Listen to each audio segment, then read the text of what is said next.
नमस्कार, सत श्री अकाल, आदाब। फ्रेंड्स, आज का एपिसोड दो ऐसी शख्सियतों के नाम जिन्होंने दुनिया भर में अपने कर्मों से अपने आप को अमर करके रख दिया है। एक हैं अमेरिका के बाहर जाने वाले राष्ट्रपति डोनाल्ड ट्रंप और दूसरे हैं जिंदगी भर के लिए चीन के राष्ट्रपति रहने वाले शी जिनपिंग साहब। पहले डोनाल्ड ट्रंप का ऑपरेशन करते हैं। फ्रेंड्स, अमेरिका का राष्ट्रपति चुने जाने से पहले डोनाल्ड ट्रंप का जो एक इमेज थी, जो पहचान थी, एक उद्दंड, अस्थिर और बड़बोले लेकिन एक सक्सेसफुल बिजनेसमैन के तौर पर थी। लेकिन राष्ट्रपति चुने जाने के बाद भी उनका यह बड़बोलापन, उनका यह पागलपन, यह उद्दंड व्यवहार नहीं बदला, जिसके कारण वो अमेरिका को बहुत बड़ा धक्का देके गए हैं। उनके खिलाफ सिटिंग राष्ट्रपति रहते हुए भी इंपीचमेंट की कार्रवाई हो चुकी है। उन्हीं के रवैये के चलते अमेरिका आज यूनाइटेड स्टेट्स ऑफ अमेरिका की जगह डिवाइडेड स्टेट्स ऑफ अमेरिका में बदल गया है। उन्हीं की वजह से आज दुनिया भर में जो रुतबा, जो रौब अमेरिका का हुआ करता था, उसको ट्रंप साहब ने तार तार करके रख दिया है। ताज्जुब की बात यह है कि एक सिटिंग राष्ट्रपति कह रहा है कि उसी के देश में उसी के राष्ट्रपति रहते हुए उसी के वोटों की काउंटिंग में उसके साथ धोखा हुआ है। तो फिर तू क्या कर रहा था सर? तुमको तो डूब कर मर जाना चाहिए था कि नहीं मर जाना चाहिए था? अफसोस की बात यह है कि एक सिटिंग राष्ट्रपति ये कह रहा है कि न तो वो अपनी सुप्रीम कोर्ट की मानेगा, न अपनी पार्लियामेंट की मानेगा और न ही अपने देश के लोगों के वोट को ऑनर करेगा।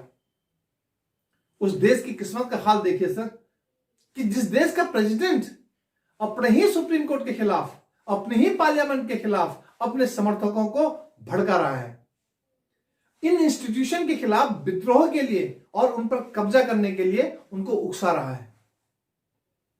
जाते जाते भी ट्रंप साहब अमेरिका को वो घाव देकर जा रहे हैं, वो धक्का देकर जा रहे हैं, जिससे उबरने में आने वाली नस्लों को सैकड़ों साल तक संघर्ष करना पड़ेगा। और दूसरे हैं आज के हमारे हीरो हैं चीन के शी जिनपिंग साहब।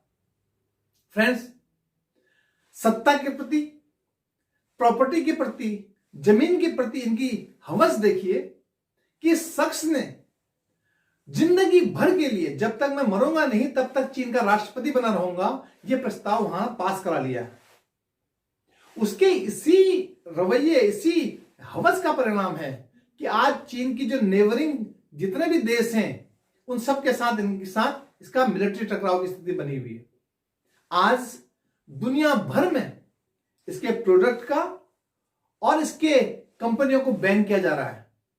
सारी दुनिया में इसके लोगों को शक की निगाह से देखा जा रहा है और दुनिया भर की कंपनियां चीन से अपना कारोबार समेट के बाहर जा रही हैं। आज चीन की इकोनॉमी बिल्कुल ध्वस्त होने के कगार पर है।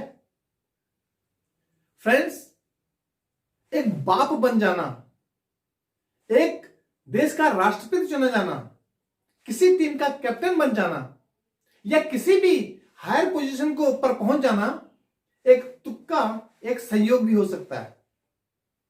लेकिन एक बार उस पद पर पहुंच जाना और उसके अकॉर्डिंग काम करना, यह आपकी ड्यूटी होती है। यह आपकी ड्यूटी होती है कि उस पद के अनुरूप आप काम करें और उसकी प्रतिष्ठा को और आगे बढ़ाएं। अगर आप ऐसा नहीं करते, उसकी प्रतिष्ठा को धक्का पहुंचाने का काम करते हैं, तो याद रखिएगा, इतिहास आपको डस्टबिन में, गटर में डालकर भुला देगा। इस बात को हमेशा ध्यान रखने की जरूरत है। Thanks for watching. Please like, subscribe ये करना ना भूलें। Thanks again.